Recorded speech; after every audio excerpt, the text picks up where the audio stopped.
I pretty much go down rabbit holes, from one rabbit hole to the next. More rabbit holes, more rabbit holes, more rabbit holes. I get really into a lot of things.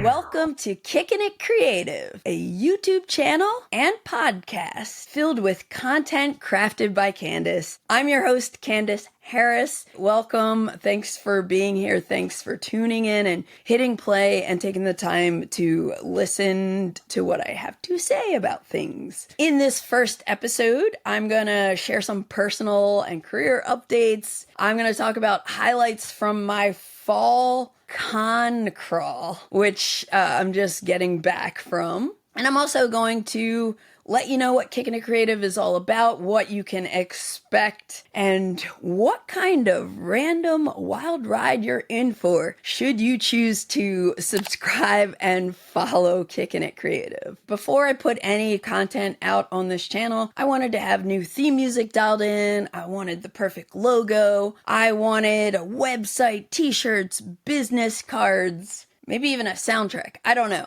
Anyways, sometimes you just gotta turn on the camera, plug in the mic, and start talking. For those of you who don't know me, I'm a drummer.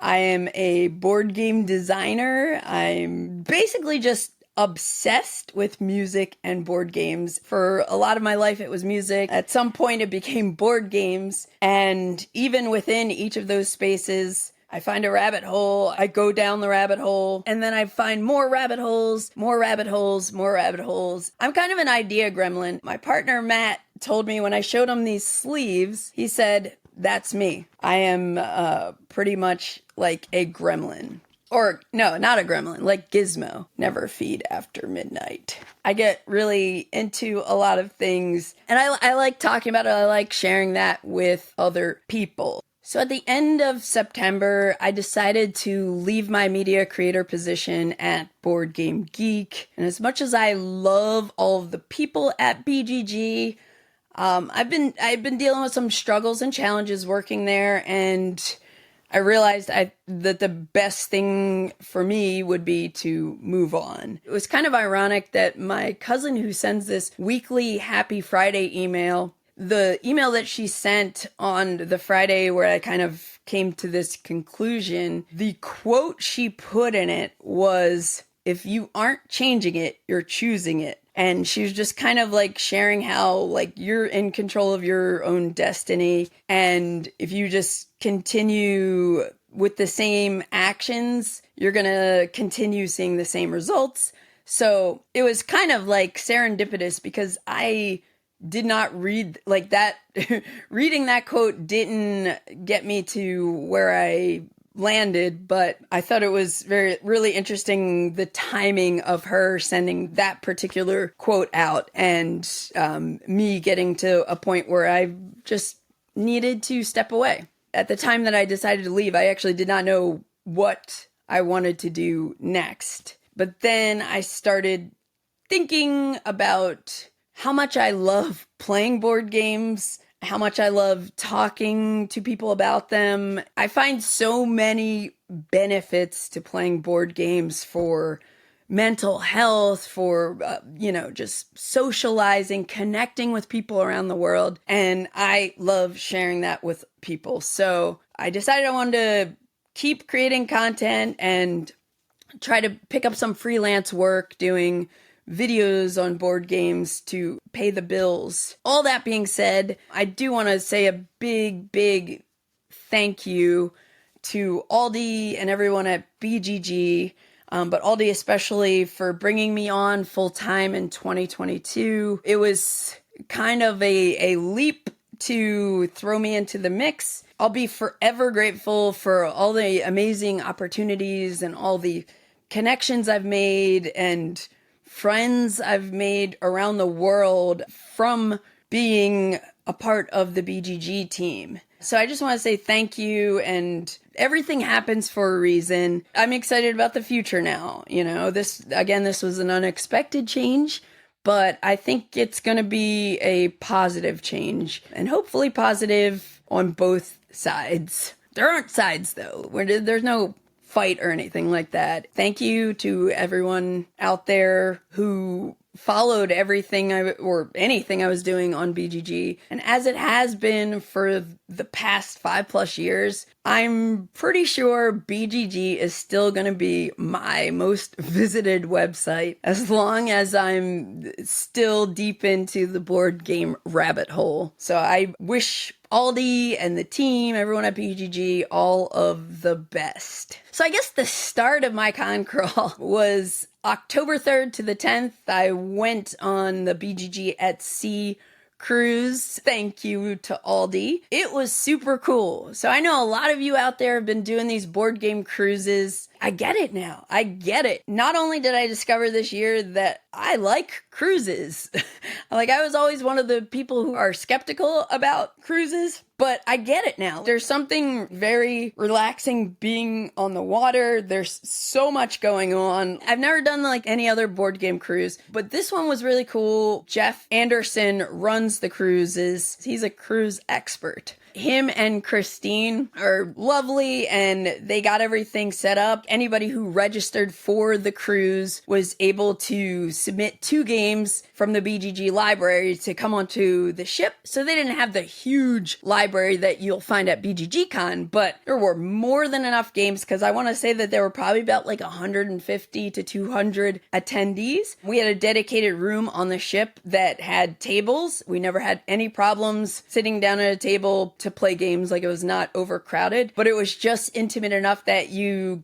really kind of got to meet new friends and get to know people. And honestly, like when the cruise ended, I was like kind of going through withdrawal, not seeing my cruise homies and some of the new friends that we made there. Shout out to the Reno crew. There were a lot of people from Reno there. I brought on with me Import Export, the definitive edition that I backed, and I was determined to play it because one of the things about like when you're taking off, at least from El Segundo, there are a bunch of cargo ships and it reminded me of those containers. So I was like, I'm going to bring Import Export on this cruise. Played it a couple times, had a good time, realized probably shouldn't play it at the full player count unless everyone knows how to play it. I finally played Quartermaster General World War II. I kept hearing cool things about Quartermaster General. War of the Ring, the card game, is the same designer, and I liked that, so I'm like, I need to try Quartermaster General. So I finally did, and it is fun. It's light, fun, definitely beer and pretzels, but we played at the full player count, 3v3, had some like very interesting moments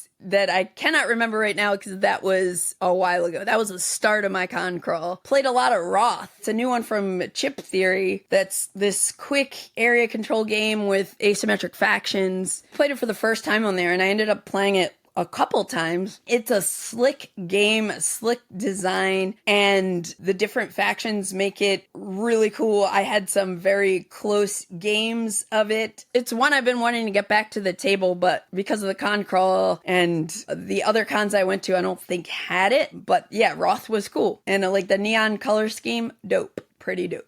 I got to play Dune Imperium Uprising 3v3 for the second time. So good. So good. Like, that game is awesome, number one. But, like, that 3v3 6-player mode, so good. Our game ran a little long because of the timing of when we started. And it was one of those classic con things where it was like, oh, we're going to play this on Sunday, right?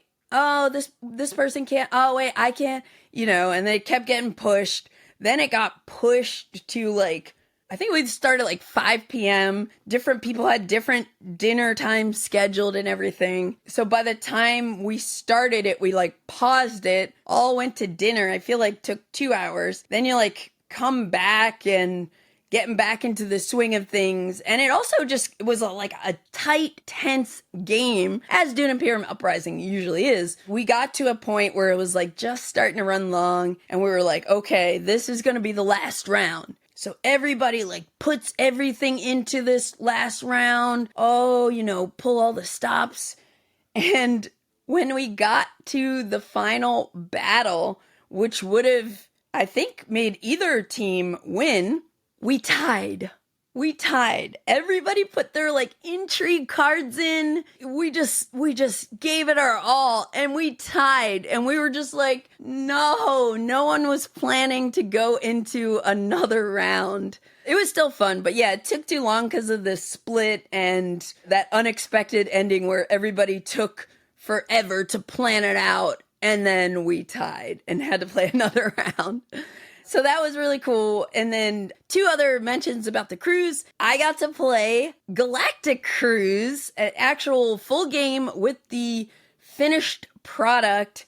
Jeff, who is a cruise expert and the person who books all the cruises for BGG, he loves this game. He did a rolling teach. Matt and I played with Jeff and Christine, and it was so cool. I knew like Matt was going to be intimidated, but I just remember Derek from the BGG team, who doesn't play a lot of heavy games. Last BGG spring, he bought it.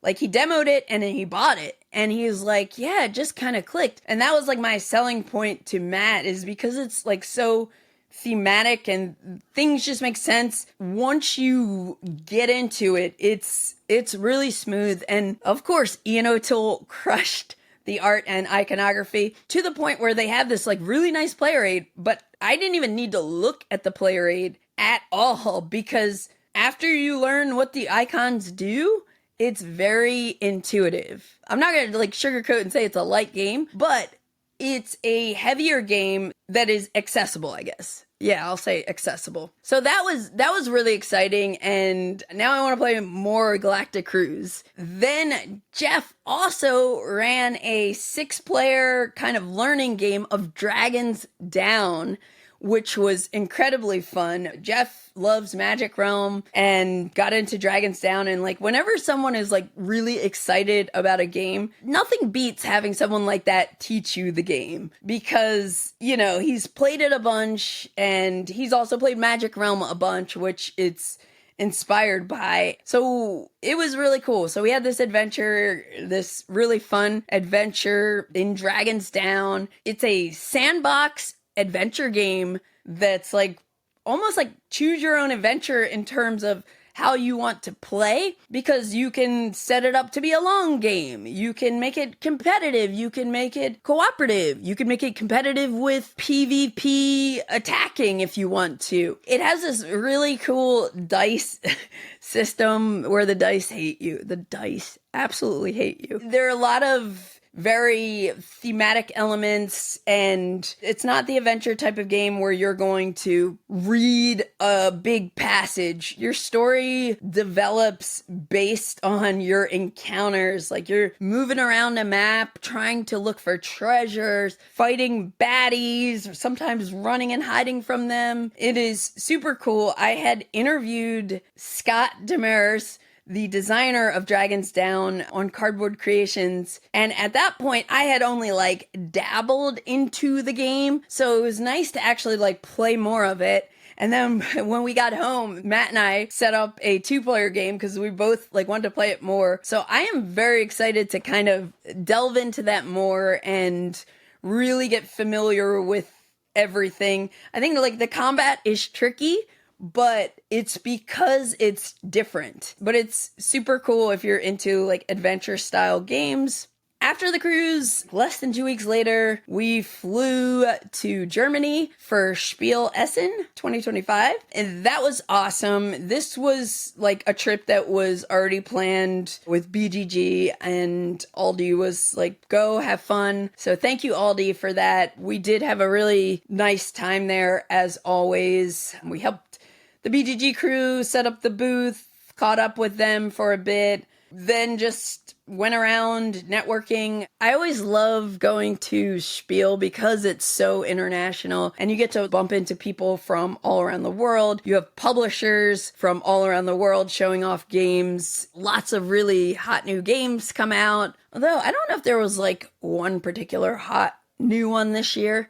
But I did come home with a lot of games, and I did a game haul video, which will be coming out shortly. I've just been like slow to cut it, but that technically is the first video for Kickin' It Creative. In Essen, got to demo a bunch of games, had some meetings. Then I also got to actually hang out and walk around with Alex from Talking Shelf Space. We got to play a game together. I forget if we got to check out a few things, but it was nice because Alex is one of the people that I've met through working in the board game world, and we bump into each other in Essen, and it's usually just like, hey, oh, did you get anything cool? Bye. But this time we actually got to like hang out and get a bite and play a couple games together. It was really, really awesome. Alex does interviews and writes a blog. He's just a real sweetheart. A lot of board game conventions like Essen and Gen Con, I feel like it's hard to play games. Usually you're like demoing stuff or like you have time to play some quick stuff here and there. But I was trying to make an effort to go back to the hotel and play games in the evening. So the first night, actually this was the night before the show started, I played Kingdom Crossing with my friend Roberto Panetta, the designer of Gems of Iridecia, which just dropped. Go Roberto! Whoop, whoop. And Stella from Meeple University was in our hotel. And she was way too tired to play with us, but she had played with Tarrant, I think, before Spiel, and taught us, and we kind of stalled her, so she hung out and talked to us for a while. I wanted to play with more players, 3 or 4. So later in the week, I got to revisit it with 4 players with Crystal from Level 99 Games and her partner Smithy. It was way more exciting with 4 players, but they had to leave early because they had to catch a train. This one I need to play some more, but I liked what I saw so far, and I'm going to try not to be redundant with what's on my Essen Game Hall video that's coming. But I played a game called Mongoose, which is a deduction game from La Mom Games. And this is Ricky Tata, the designer of Coup. It's his publishing company.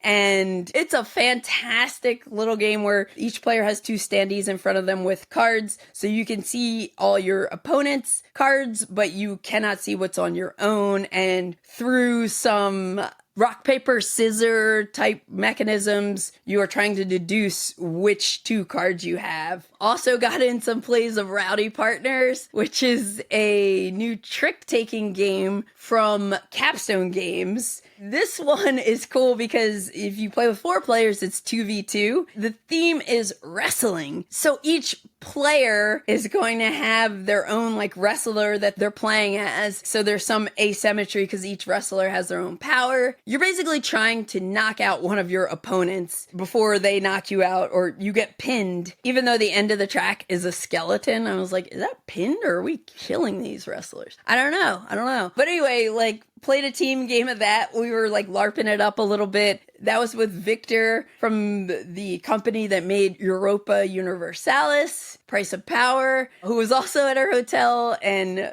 super fun hanging out with those guys. So I'm just going to skip Essen a little bit just because I would say just look out for my Essen haul video to see more about that. But I think less than a week after we got back. Oh, wow. How do I forget this? After Essen, we took the train, stopped in Cologne, which we had never been to, saw like the super cool cathedral there. And then the next day, we took the train to Belgium and visited our friends Cedric and Gwen from Captain Games. Just had an amazing time. Cedric is just like one of the craftiest people I've ever met. Is like, oh, that coffee table's nice, Cedric. And he's like, oh, I made that. This guy's got like, he laser etched this box for Seventh Continent that I'm like, oh my, like, it's just like top notch skills this guy has. So it was just fun to like spend time with him. Initially, we thought we were going to like do some sightseeing in Belgium, but we ended up just playing games. Let's go, Green. Get in there, Green. Knock them down. Hanging, eating a lot of cheese, drinking wine, having chocolates. The day before Essen started, they were setting up this huge dragon. They always go all out with their booth decorations. And now I know Cedric's so crafty, but he made that stuff to promote their new game, Map Masters. We also got to play a new game that's going to be coming, I believe, next year from Captain Games called Tea and Rum right now. And it's this pirate game that has this very unique worker unplacement mechanism. And you start with workers on these different action spaces, and each action space has 4 sections, top to bottom. And at the beginning, all the meeples, I think, are placed randomly. I don't remember 100%. But then the first round, you're going to pull one of your workers back from these different action boards and take the corresponding action. I think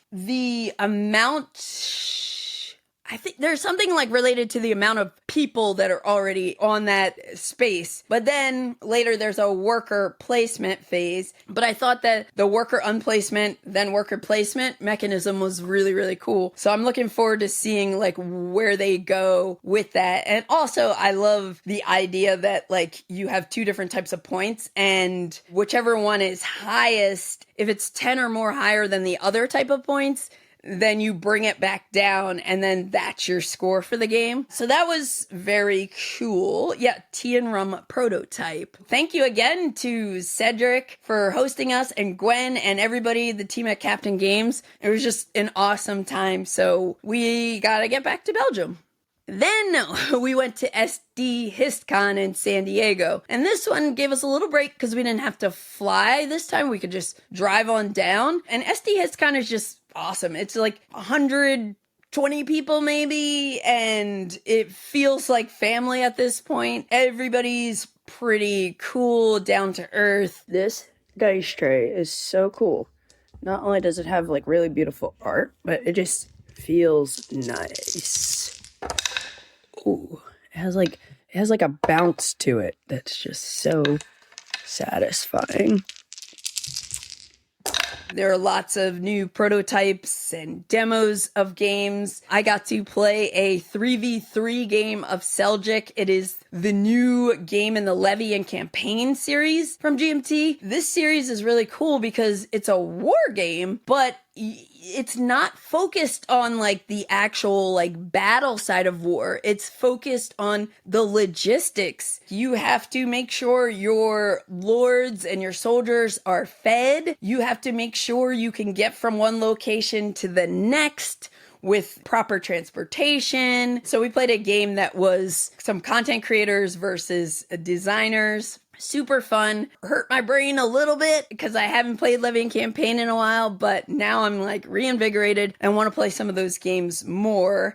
And I know they have one coming that is going to be a little more of an entry-level Levy and Campaign game. So I'm really excited about that because I do think it's like a very cool system. It's not the easiest thing to get into, but it's very, very cool. So I'm glad there's going to be something that's a little more accessible out there. San Diego was just cool too because it was almost like a reunion. My friend Hector and Adrian, they were out. They kind of surprised us. I think he had told me months before that they were thinking about going. So it was great to game with him and play Guards of Atlantis 2. Also played a really fun game that now like I keep in my backpack called Jibber Jabble. It's a cooperative word guessing game in the vein of something like Just One. And the way it works is you will draw a card and show it to everyone else, and you won't look at it. You'll pick a number from 1 to 6, which is gonna be a word. And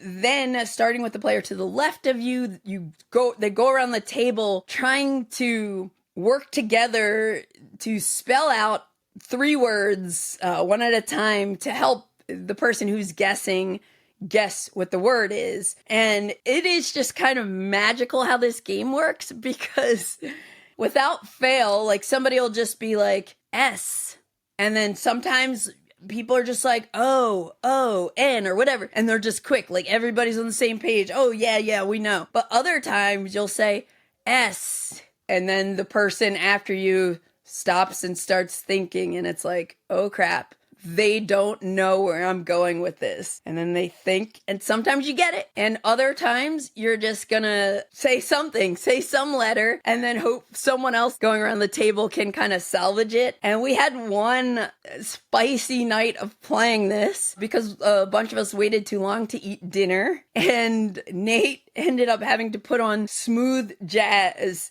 to keep things chill. So if you ever played Jibber Jabble and people are getting a little feisty, just put on some smooth jazz. Take a lesson from us. I got to try a very civil Whist, which I picked up at Essen from Phalanx and designed by Fred Serval. It's very cool. I've been very excited to get that back to the table. It's a trick-taking game based on the English Civil War. Everything looks really cool. There's so much tension, and it surprised me for a war game with trick taking. Sometimes you could just get into oh, this person won the tricks. You're pushing and pulling like a tug of war. I'm not speaking of any particular game, but I think that's just what I kind of expected. But it has other layers to it, which were really, really cool. You'll definitely hear and see more about a very civil Whist at some point on Kickin It Creative. Got to play Striking Flint, which is a game I brought that I got as a birthday gift, I think back in February, and hadn't played. It's a co-op, and you're in Flint, Michigan. I forget exactly the time period, but when people needed to strike to get regulations for work improved for General Motors, it's got I don't want to say a pandemic-y feel, but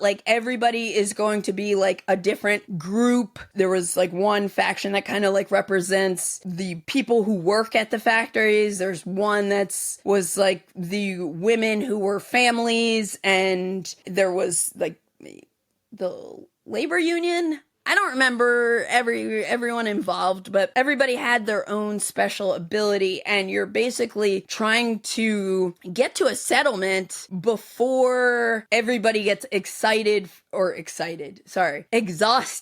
from striking. So I think it's really, really well done. It's not complicated, and it's definitely just a fascinating historical topic to explore with a board game, which is one of the reasons I love going to SDHistCon. Oh, I got to play Cross Bronx Expressway. Well, I got to get a taste of it because one day we set it up and we played through 4 events because it was very much a learning game. None of us had known the rules ahead of time. And this is a 3-player game in GMT's ICS series, Irregular Conflict series. And these are games that are kind of coin adjacent. You have different factions competing in some historical setting. And this one, is about the expressway being built in the Bronx and developed and how it displaced some people. And one player represents private companies, one player represents the public, and one player represents the people. And you have this struggle that is very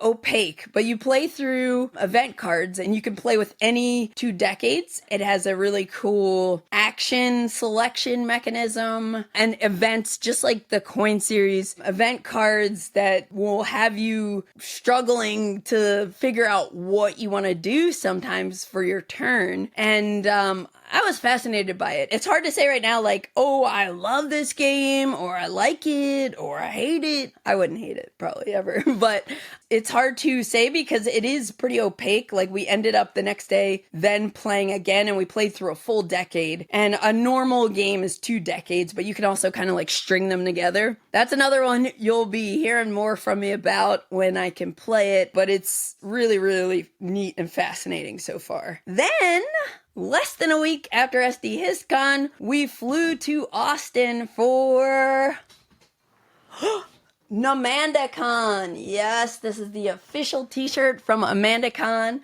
that I'm wearing. Not winning. Well, I guess I won it. because they hooked us up with t-shirts for going. But our friends Nate and Amanda just bought a new house earlier this year and decided to host a little convention before BGG.CON, and it was super fun. We got to meet a lot of their friends in Austin, and also there are friends I already knew in the gaming world in Austin, so got to see them, hang out at their beautiful house. The exciting things from that, had a couple epic games of Not Alone, thanks to my friend Ben Mandelker from Table Scraps. Ben introduced Not Alone to me, I think like a week before we flew to Austin, and I was like, wow, this is fun. I have to get this, even though I'm technically on a buying games freeze until I back to making money and stuff.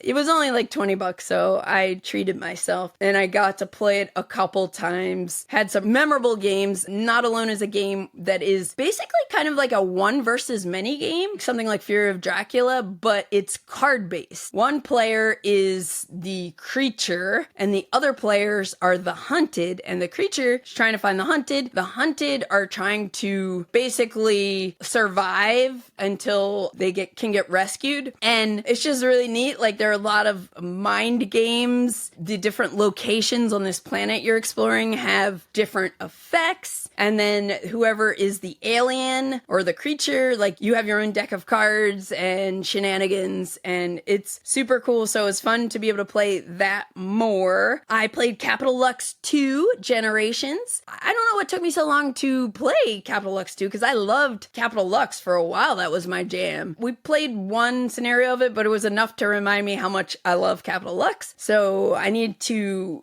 get back into that soon. And then another exciting thing at NamandaCon, besides the amazing hospitality and Austin barbecue, I got to play 3 games, I think, that I have been wanting to play and I've owned for a while. We'll start with the one that I've had the longest and hadn't played. I think Colossal Arena. Colossal Arena is this Reiner Knizia card game. I think it's probably been re-implemented like 20 times, just like a lot of Reiner Knizia games. But you're basically betting on these creatures or monsters that are fighting in an arena, and the earlier you bet on someone, if they actually win, the more points they're worth. It was pretty neat, and I'm gonna hold on to my copy that I've had for years now, and finally got to play. Then I also got to play Dokmus for the first time. This is an abstract strategy game I've owned for a while. The hook is, number one, you draft these kind of like action tiles to say like what special ability you're going to have for a given round. And it also indicates the turn order. But it's an abstract strategy game where you're putting these like tents or buildings out on the board, and you're trying to surround stuff or be adjacent to temples and whatnot for points. But the map moves. So the map is kind of made up of these square tiles, and sometimes you can rotate them, sometimes you can shift them. It did not disappoint. I'm glad I held on to it all these years. Not sure if I will continue to. It's skinny. I liked it a lot, but I also need to like just trim down my collection, so we'll see. Okay, the other game that I played that I've had for, I think, just since the beginning of this year of 2025, but Iwari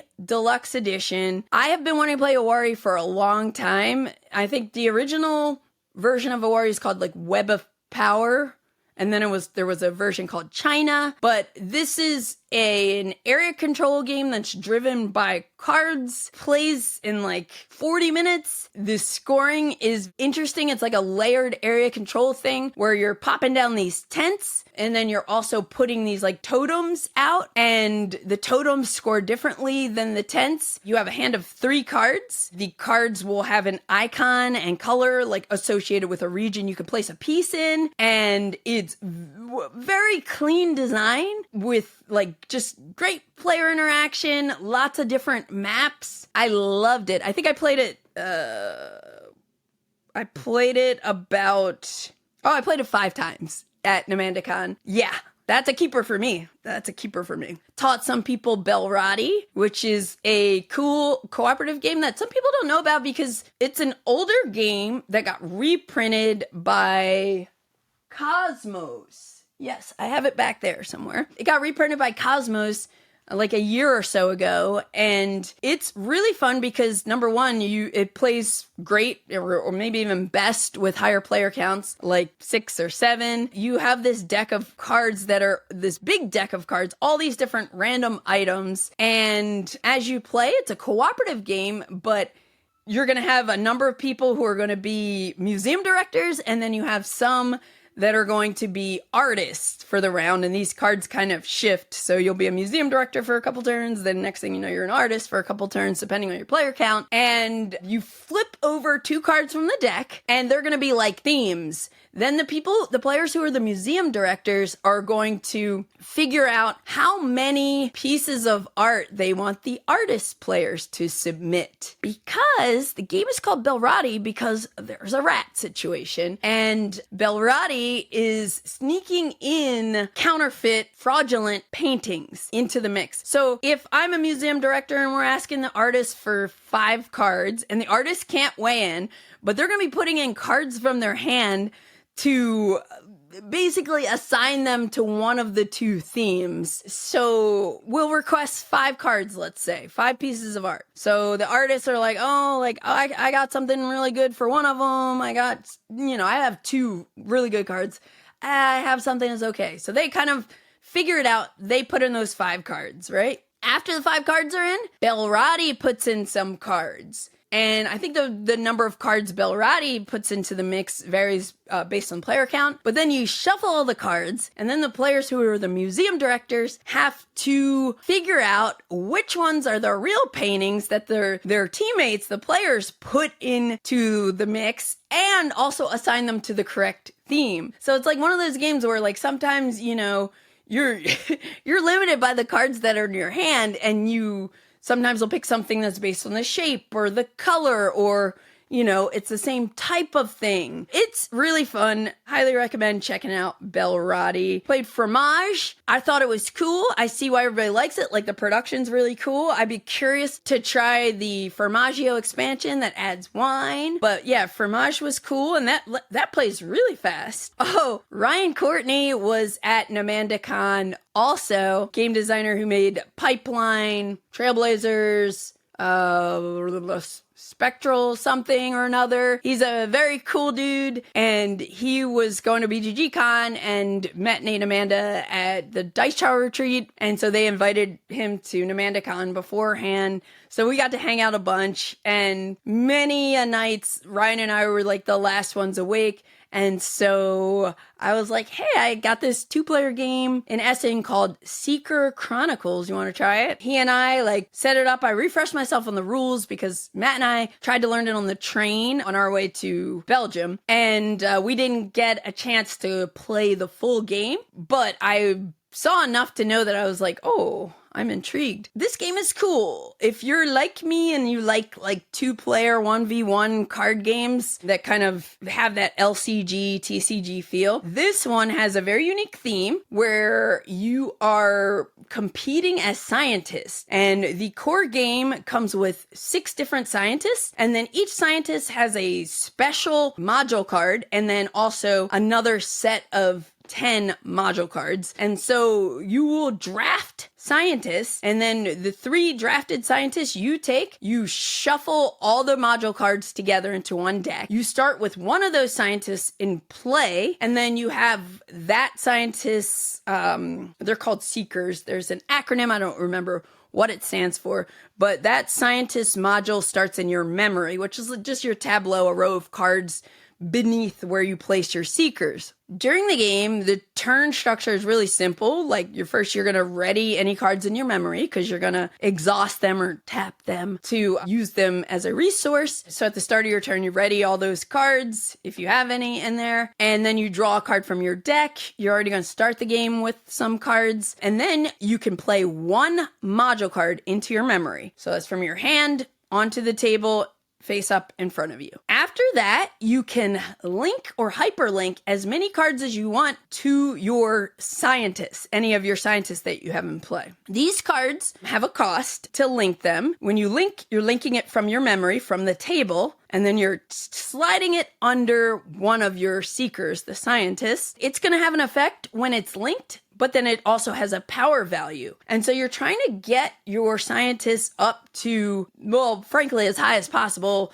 but like once you get your first seeker up to a strength of 7 or more from linking modules to them, you get to bring in a second one. And then once that one's up to 7 or more, you get to bring in your third one. And this is kind of like a lane-based knowledge combat game where your seekers are always going to oppose one of your opponent's seekers. And after you do all your linking and whatnot, hyperlinking, by the way, some of the cards can be hyperlinked from your hand if it has a hyperlink cost. And that always costs a little more, but it gives you some flexibility. If you have ready modules in your memory that you can exhaust to pay for them, you can just link a card from your hand with the hyperlink. Then, if you want, you can research. And research is pretty much a knowledge battle. First, your opponent is going to get a chance to link or hyperlink as many modules as they want to any of their scientists. And then after they do that or don't do that, then any of your scientists who are stronger or smarter than the opposing scientists, you're going to get to archive that many cards, discard them from your deck, your library. The goal of the game, which I have not mentioned yet, is to be the first to cycle through your deck 3 times. So it is a race. The cards have neat powers. I've already seen so much. We've just been playing with the recommended starter setup, so I haven't even done any drafting yet, but it's a very cool game. It's called Seeker Chronicles. I randomly Googled around the other night and that doesn't sound good. I searched the web for Seeker Chronicles because I'm like really curious and excited to see like when more sets are going to come out because I know they're planning to expand it. And I found out that it's like there are a bunch of like real scientists that made this game. Everything is like real science. I didn't even mention the seekers are real scientists that you'll know, like Isaac Newton, Stephen Hawking, other people that I don't remember their names, but they're somebody because scientists made this game. So anyway, it's a very cool 2-player card game that I randomly stumbled upon when Derek from Heavy Cardboard, my homie, we were walking around Essen and we stopped at the Wise Wizards booth and were catching up and they hooked me up with a copy of it when I was like, what? Dueling Scientists? Card game? Yes, please. So anyway, I really like Seeker Chronicles. So far, that's like one of my favorites that I've played from Essen. And I didn't even know it existed.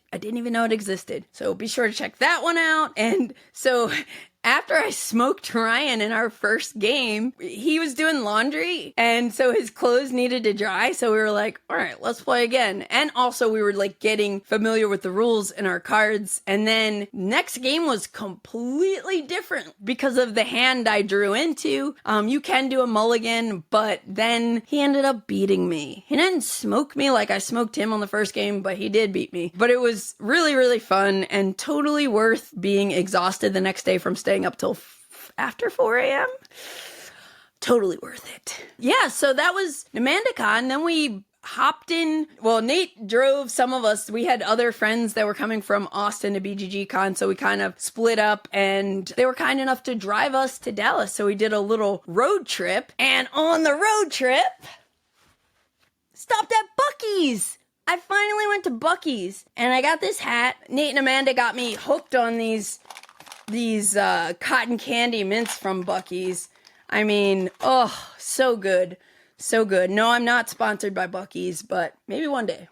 Anyways, then we went to Dallas for BGG.CON. At BGG.CON, it was always a good time there. I did not get to play a whole bunch of games because I was kind of Again, I'm trying to focus on priorities, trying to make some money. I was working on a video for GMT for their November 2025 monthly update. I just started using Final Cut Pro, and I was on my laptop. I ran into an issue that I tried to fix, made things worse. Yada, yada, yada. Didn't get to game as much as I had liked. Oh man, and I think I missed logging some things, but I played my friend Andy's game, Envelopes of Cash. The whole Game Brain crew was there. That was cool, even though I only got to play with a couple of them. Eric Martin showed us this crazy game about bunnies, where you're throwing cards and trying to get bunnies paired up to make babies. It was pretty silly. Just got to see some people catch up, and again, didn't play as many games as I would have liked. Then I told you this was a fall con crawl, but what I didn't tell you is that I actually took a fall. On our way back from dinner one night, I got my foot caught in my wide leg pants and just did this slow tumble, hurt my shoulder, skinned my knee. So that kind of derailed some things because we had an early afternoon flight and I was moving slow, had to pack up a lot. But BGG.CON, it seemed like everyone I talked to there was having a great time, and it was great to see people there playing games and having fun. Last thing I want to mention is Kickin It Creative. So yes, this is my new channel. Kickin It Creative, the name is because of the connection to drums, hitting that kick drum, but also because I like to keep things casual. I'm gonna have a podcast, I have a podcast. You might be listening to this in podcast format right now. It'll be very similar format to what I started with the Board Game Geek podcast, where I'll have guest co-hosts and collaborate with different people, talk about what we're playing and explore different mechanisms and different styles of games and whatnot. I think that's going to be a fortnightly thing. I don't know which day just yet, but I also plan to sprinkle in some bonus episodes here and there because I get a lot of random ideas and I just want to sometimes pop the mic on and share them. Then I'm also going to have a YouTube channel, I also have a YouTube channel for Kickin It Creative. This I'm really excited about because I've never had really my own YouTube channel. I got into painting minis earlier this year. I've been wanting to show that off. I want to just show off more games. I have games from Essen 2024 that I have not played yet. Yeah, this is 2025. Yeah, I haven't played yet. So I'm just gonna be trying to play games, also trying to trim my collection and tell you guys about games. Yeah, so that's the YouTube channel will be kind of a mix of that. No shows per se, but just videos showing off board games. I still plan to do some interviews here and there. Lots of collaborations with friends and different people in the industry. Oh, also, I'm going to be talking about my game, Rivals of Rock. Can't forget that. But yeah, there'll be updates and videos about my game, Rivals of Rock, which is going to be crowdfunded in the earlier part of 2026. We got to finish some art, do a little more development, but I'm excited. Probably after I record this, or maybe after I post this, I'm going to get the TTS mod updated. So Ricky can work on the solo mode. Also, the last thing that's part of Kickin It Creative is Squawk and Roll. Some of you might know, but I started a newsletter back in March of this year, 2025, and it was just, it's an outlet for me to, number one, talk about more games, because I try not to make podcast episodes over 2 hours. I'll get it down. I know I'm a chatty person, especially with the right company. But Squawk and Roll, squawk like a bird, rock and roll, Squawk and Roll, is my newsletter that I talk about games and music that I've been hooked on. And also I send a monthly update out highlighting some videos that I've worked on. So if that's more your style, please like subscribe to that. I'll pop links for everything in the show notes and description. I'm not planning to do any social media. Personally, I don't like social media. I know that it's a great way to spread the word, but I don't know. It's like, to me, it's a distraction. Even when I was actively on social media, it's like, you want to check to see, oh, did anybody like that picture? Did anybody like that video? Oh, let me post this. And I kind of want to just be more in the moment, but I do want to engage with people. Please feel free to leave comments, preferably positive ones, or I guess not like negative for the sake of being negative. If you subscribe to Squawk and Roll and you want to reply directly to that email, I'll get it. I like hearing from people. I'm not always the fastest to respond. Sorry, everyone. But yeah, I do like want to engage with people and connect with people, but I don't like social media. I don't want to do it. And so that will not be a part of Kickin It Creative. I also started making a Patreon page at some point. Might do something with that, but it's not quite ready. If anyone out there is like, hey Candice, how can we help you? Just please spread the word. I would love any help and support getting the word out to more people. People who maybe aren't hardcore gamers, but would be interested in hearing about why board games are awesome. So please like and subscribe and all that good stuff. Just want to say thank you to everyone out there, friends, family, like just random people that I've met in this wonderful community. I really, really appreciate all of the encouragement, love, support, you know, in that middle point of after I left BGG, like I've received a lot of really, really thoughtful messages, and it just means so much to know that so many people out there care about me, especially when, you know, like a lot of people out there, I struggle with some nasty mental health stuff and, you know, get in my head about things, yada, yada, yada. And I know some people were concerned about me, but I just want to say I'm okay. I'm going to get things rolling, and I'm really excited, and I hope you'll be down to come along on the Kickin It Creative ride with me, and we'll see what 2026 looks like.